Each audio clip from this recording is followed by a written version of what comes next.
So hello and good afternoon.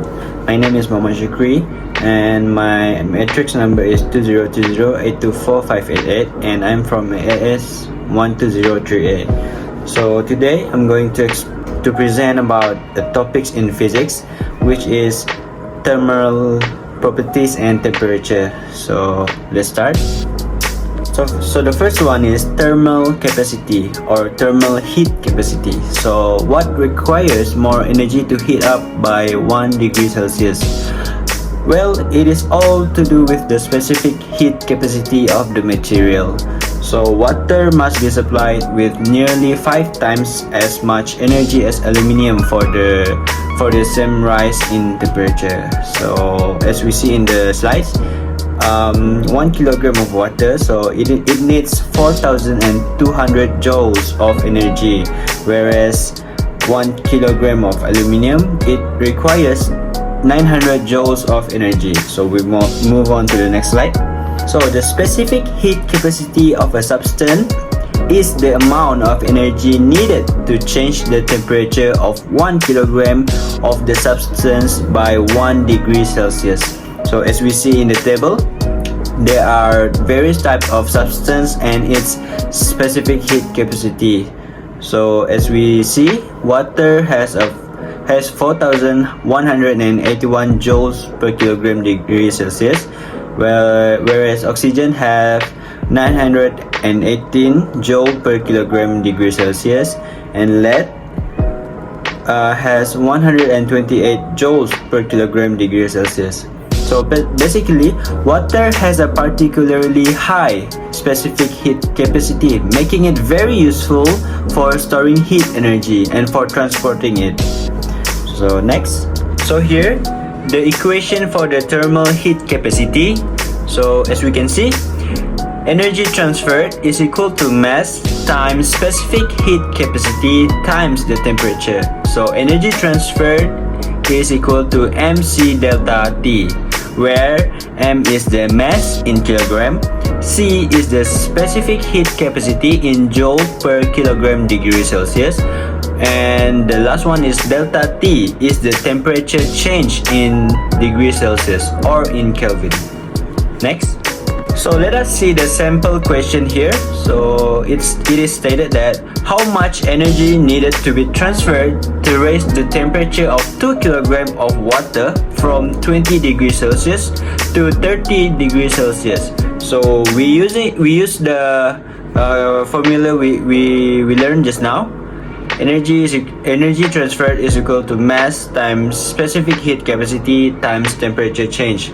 So 2 times 4,181 times the temperature change, which is 30 degrees Celsius minus 20 degrees Celsius, we get 10, and the answer is 83,620 joule, but we need it in kilojoule, which will make it 83.62.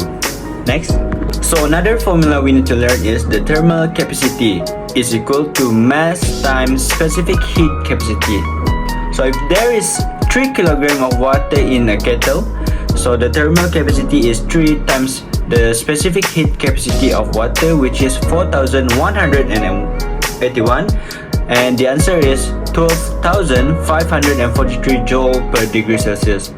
So what does this mean? This means that for every 1 degree Celsius rise in temperature of the water in the kettle, 12,543 joule of energy need to be supplied. Next. So here in this slide, we will see the method of measuring specific heat capacity.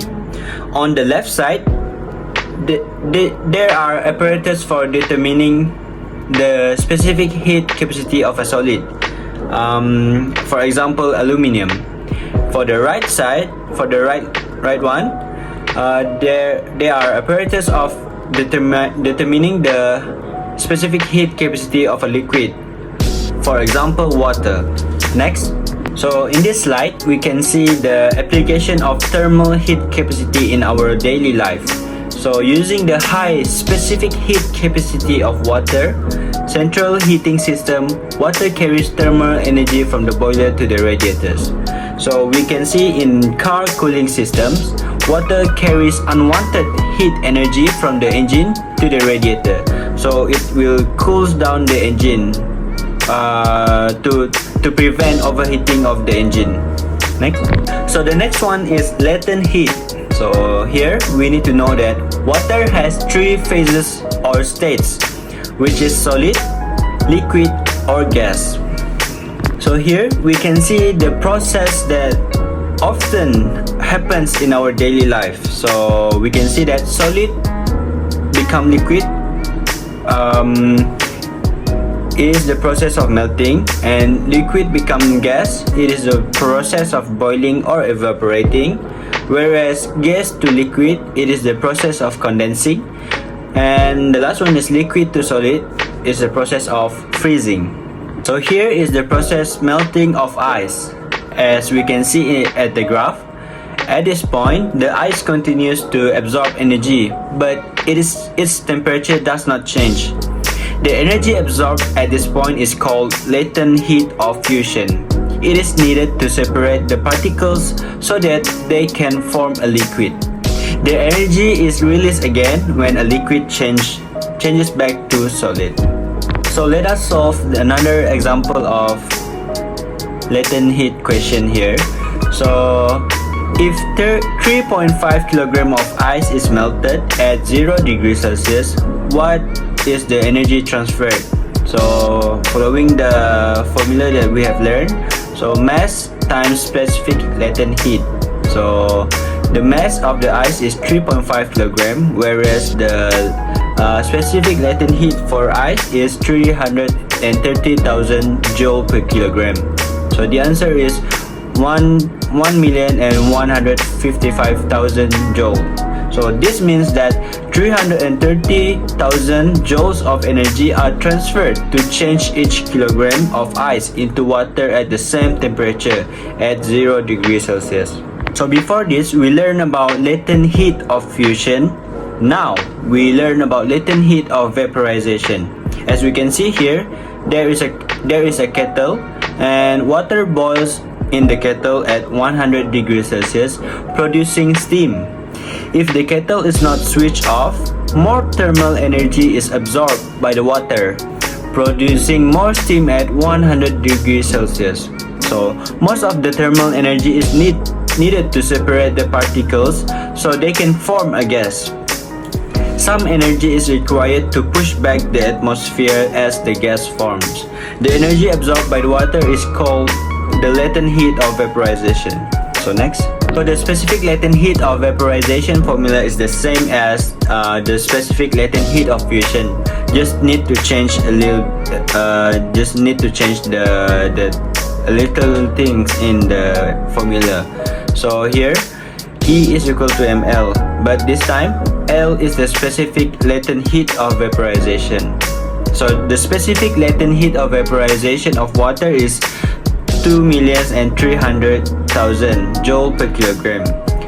This means that 2,300,000 joules of energy are transferred to change each kilograms of liquid water into steam at the same temperature, which is 100 degrees Celsius. So we have reached the end of this presentation, and that is all from me. Thank you very much.